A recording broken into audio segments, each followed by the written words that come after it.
Hi, I'm Carolyn, Dunn, Nutrition Specialist with NC State Extension. Welcome to Homegrown in the Kitchen. The Mediterranean way of eating is certainly healthy, and we know it reduces our risk of many chronic illnesses. But one of the hardest things for us to do is to incorporate fish into that. The American diet is not typically high in fish.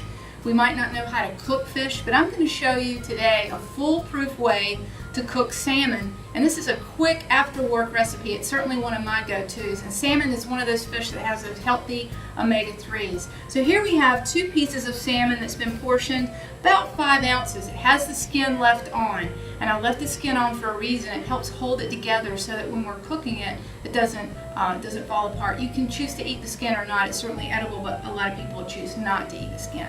So let's get a little bit of seasoning on our salmon, a little salt, just a tiny sprinkling. And you see that I'll hold the salt way up high like that and let it snow down on the food so that I'm not getting too much salt in one part of the salmon. And then a couple of different grinds of pepper there. And now we want to get our pan on. This pan, I've already heated this pan a little bit just so that we were ready to go, but I'm going to turn it back on. Usually we want to cook things presentation side down first, so that would be this side was the side that we're going to show up in the plate. We're going to do the exact opposite with this. We're going to cook this skin side down first, because doing that lets some of that fat that's under the skin render out, and it helps us sear that top part so that it's beautiful. I'm using a non-stick pan. You certainly can do that. It doesn't really matter the kind of pan, but you don't want to put any oil in the pan because the oil is going to be coming out of the salmon. Now, even though we don't have any oil in the pan to splatter, we want to get used to putting our food in the pan away from us. You start to hear that sizzle there. It's really important to listen to our food as well as look and taste. Listening to our food can tell us a lot. That tells us that it's starting to cook and sizzle.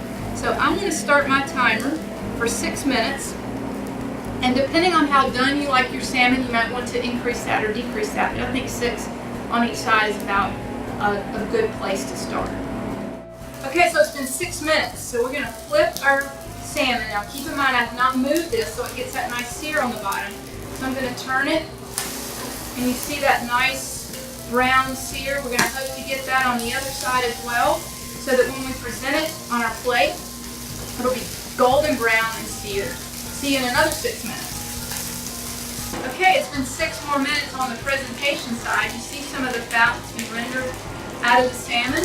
And so now we're ready to pick it up and show you the beautiful seared presentation side. And I recommend serving this with our Napa kale slaw that is also on our website that's on the screen.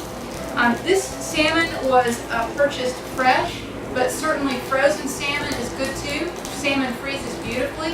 If you have frozen salmon, thaw it in the refrigerator and make sure you pat it really dry before you put it in the pan. Thanks for joining us in Homegrown in the Kitchen.